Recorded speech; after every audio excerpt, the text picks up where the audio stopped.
$20 million or $30 million. Well, before the year begins, you sign a contract. You said, I don't know how much I'm going to make this year.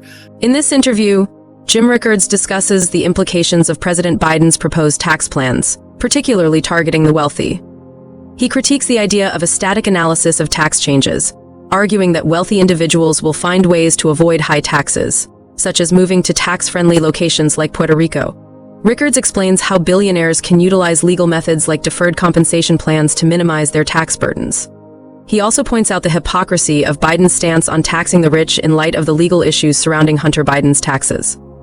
Rickards dismisses Biden's proposed taxes as ineffective, highlighting the need to address loopholes like the Puerto Rico tax advantage. Additionally, he touches on rising inflation, attributing it to broader economic policies rather than corporate greed. Overall, Rickards argues against Biden's tax plans, emphasizing their impracticality and the need for comprehensive solutions. And so that's why they pay a lower rate, and it comes as no surprise. So Biden said, we're going to charge you 25% no matter what. In other words, we'll disallow deductions to the extent we have to, so that you pay 25% of the top line number. And then he went on to say, this is going to raise, I forget the exact number, but it was in the tens of billions of dollars, maybe more, of additional taxes, as if he's going to balance the budget or something like that. Well, that's what's called a static analysis, which is you take everything you know, you change the tax rate, and you get more taxes, and you say, we're going to get all that money. Leave aside the fact that they would spend it on something, but that's how that analysis works. But the world is not static, it's dynamic. What happens when you actually do that? I know what happens. Everyone goes to Puerto Rico. Why Puerto Rico? In Puerto Rico, if you live in Puerto Rico, you pay 4% tax, not 40%. And you say, why isn't everyone moving to Puerto Rico? Actually, they are. There's a place outside of San Juan that's like an enclave, but it's pretty big. It's the size of a small city. And it's got hotels and restaurants and theaters and beautiful beaches and swimming pools and palm trees and everything you would expect. You go down there and walk around, and assuming you know Wall Street, you'll say, oh, I'm not gonna mention names, by the way. I don't want to put a target on anybody's back. But that guy is the head of the biggest hedge fund, or that guy over there is, we see him on TV all the time, or that guy's the CEO. The way you do it in the hedge fund world, and I've spent 10 years or actually longer in hedge funds, you have a deferred compensation plan. So let's say you made, I don't know, $20 million or $30 million. Well, before the year begins, you sign a contract. You said, I don't know how much I'm going to make this year, but whatever it is, I want 90% of it to go into the deferred compensation plan. I'll take some because I got to pay my bills or whatever. And you do that year after year. And not only, so you don't pay taxes on that. So think of it as like a 401k. When you put, I don't know, $10,000 into a 401k, you don't pay taxes at the time. You exclude that from the tax base. And then when you retire, you withdraw it and you pay taxes then. But it might be 25, 30 years later, depending on when you put the money in. It's the same thing, except we're talking billions of dollars, not $20,000. And if you do that for 10, 15, 20 years, and then the earnings on it, you put all this money in, the earnings on it are also tax deferred. So the whole thing, it's like a 401k with 6 more zeros.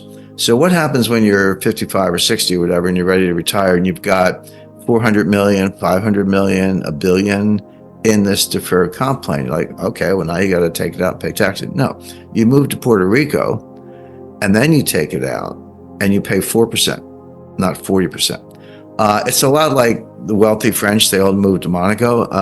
So if you think any billionaire or even centimillionaire or anyone with a high income is going to sit there and pay the taxes that Biden wants, that's nonsense. They're not going to do it. They're again, I happen to know all the ways around it. All legal, by the way. I just want to make sure everyone understands this is perfectly legal. But just fly to San Juan and drive out to this enclave I'm talking about, and you'll see a lot of familiar faces. So what is that? It's rhetoric. It's a kind of populism. It's a tax the rich populism. It's red meat for the progressives. AOC wore that dress to the Met Gala a few years ago. It was a white dress, and in red is on her butt. It said "tax the rich." Okay, AOC. But so it's red meat for the progressives, but it's never actually going to raise any revenue because the reason people are billionaires is because they're not stupid generally, and they know ways around this. So that's the kind of thing. And oh, by the way, and then there was another tax bill. I'm just checking my notes because I was doing all this in real time. He was going to do a 21% corporate tax, 25% tax on billionaires. And then, of course, they always use the phrase fair share. These people should pay their fair share. Okay, I have a two-word answer to that. Hunter Biden. Hunter Biden was a tax evader, money launderer, didn't file returns for many years, finally got around to filing them long after the fact.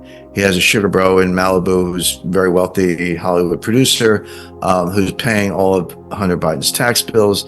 The Justice Department sat on the case for years, until the statute of limitations ran out, and then they said, well, okay, we couldn't finish the case. The IRS agents, the whistleblowers have testified that they had the goods on Hunter Biden, but they were not permitted to investigate the way you normally would. And again, I've done tax audits. I'm a tax counsel for many years. I know how all this works.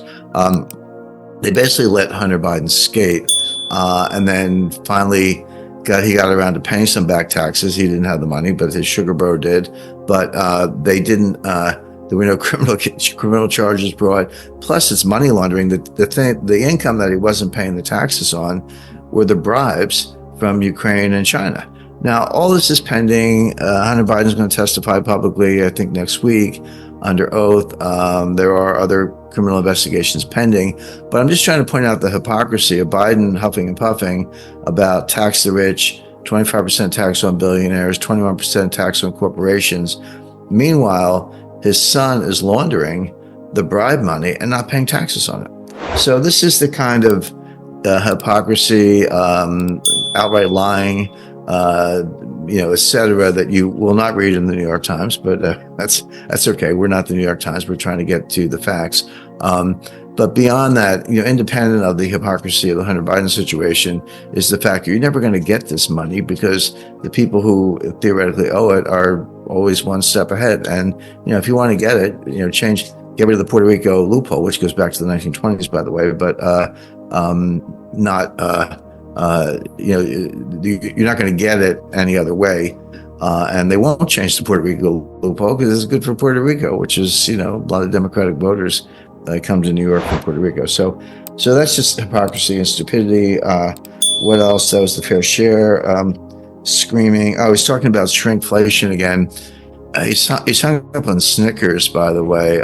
If you buy a Snickers bar, it costs more and there's less Snickers. I don't know what Snickers, that's a brand, but I don't know how he counts the Snickers. But he's talking about potato chips in the bag. And it's true. It is true that, you used to buy a certain size bag, or maybe the bag's the same size, but there are fewer potato chips in it, and you pay the same price, or maybe pay a higher price for fewer.